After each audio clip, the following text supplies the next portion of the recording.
Lena-ke inoveli yethu esiyibhalelwe uSandile Thwala kanye noMinenhle Mtshali phansi kwesihloko esithi Impi Yezigodi Oyaya, isahluko sama-41 Season 1.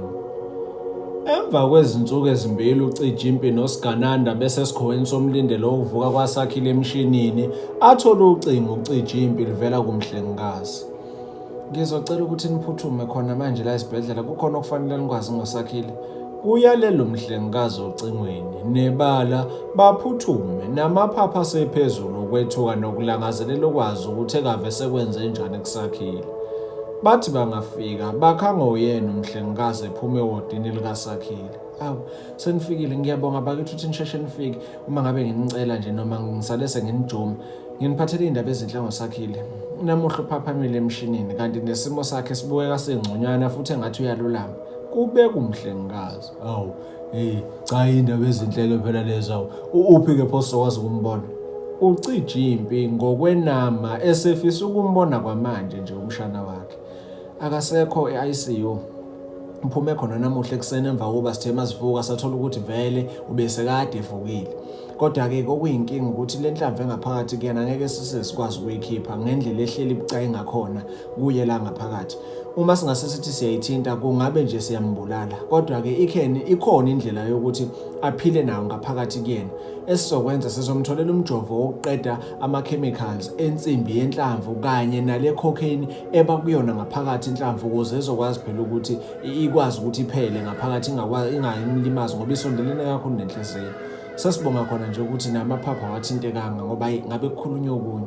Kuqhuba umhlengikazi. Hayi, kulungile dokotela. Noma ngibhlungu nje ngesimo wasezophila ngaphansi kwaso umshana wami, kodwa-ke akukho phela esingakwenza uma ngabe bekudaliwe ukuthi vele uzophila kanjeni. Bese sikubonga kakhulu manje ukuthi uyaphila futhi usazophila. Sicela uvele uzivumele sikwazi ukumbona nje khona manje dokotela. Kuqhuba uCijimpi nebala abahole abafake ewodini elisha likaSakhile njengoba kwakungasekhona laba bemgcine ekhona ngenkathi engakaphaphami. Awu mshana, unjani kodwa bakithi kulezi inhlungu engibona ngathi ukuzona nje? Kubuza uCijimpi ngokukhulu ukukhathazeka. Ngoba ngiyaphefumula nje malume, ngibonga khona lokho. Kuphendula uSakhile ngezwi eliphansi, elele phansi lapha embhedeni. Kanti hayi khululeka mfana wami, laba bafana bakaMkhize bazokhokha ngabakwenze kuwena. Kuqhuba uCijimpi ashawa amahloni uSakhile uma ngabezwa lelo njengoba wayelindele ukuthethiswa umalume wakhe ngokungamlaleli nokuqhuba inkani ngonobuhle njengoba esephetha ngokulimala nje kanje. Kube yiwo-ke lowo mqiqo kulezo nsuku esalele esibhedlela uSakhile kuze kube ukuthi uyalulama, yize kwakusanemishanguzo ayesayinyanga ngayo ukudambisa lezi inhlungu kanjalo nokuthi asheshe alulame kanti nenhlamvu lena engaphakathi kuyena ikwazi ukuphelelwa ushevu.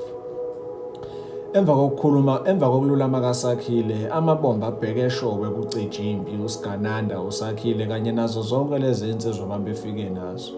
Kudlula izinyanga ezimbili uSakhile sephumile esibhedlela, nonyaka usuye emaphethelweni manje. Kuso sonke lesi sikhathi uSakhile noNobuhle abaphindanga babonana emva kwesigameko esenzeka begcina ukubonana.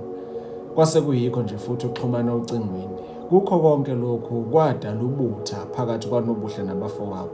Yize impilo yayiqhubeka kodwa kwakungasazwene kahle ngenxa yesihluku esenzeka kuSakhile egameni labafowabo. Sekuyisikhathi-ke madoda manje ukuthi siphendele emuva emzini kababa nomama, ngeke sikwazi ukuhlala la siphile ngokubhaca kanje. Kuyalela uBhekumuzi kubafowabo. Odadewethu-ke bona pho bazokwenza njani? Bazohlala la noma sihamba nabo? Kubuza umphikeleli. Cha khabazela, sizohamba sibashiye ngoba vele asizokuhamba sonke. Okuzokwenzeka mina ngizohamba nawe Mphikeleli silibangise khona esho kuyokwenzela ukuthi ungahlali uvaliwe umuzi wokhabazela. Bese abanye besala ngapha kodwa bedame befika ngokuvakasha uma ngabe kuyimpela sonto okanye ingane mayivalile esikoleni. Ngizokwenza isiqiniseko sokuthi siyaphepha sonke futhi indlela yazi kangihlalisekile kahle. Selokhu kwalimala lo mfana wakwaDlamini ngikuthola ukuphumula. Indlela uCijimpi nabafowabo abathule ngayo ayinginiki ukuthula. Lena akuyona indlela asebenza ngayo uDlamini. Ngiyamazi kungenzeka kukhona iqhinga elithile ahle siphekwalo ekuhleleni ukuziphindiselela. Manje kuzophoqa ukuthi-ke sibe mehlomane nathi ngapha. Kusaqhuba uBhekumuzi. Hhayi, izwi lelo khabazela, kucizelela umphikeleli.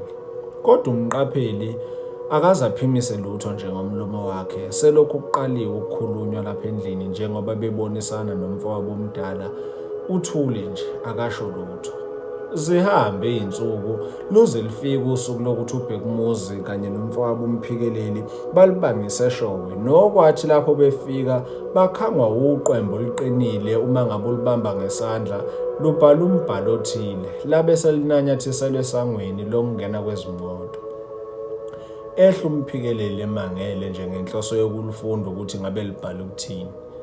Athi mayiqaphelisisa kahle lo mbhalo obhalwe ngamagama amakhulu uthi iso ngeso.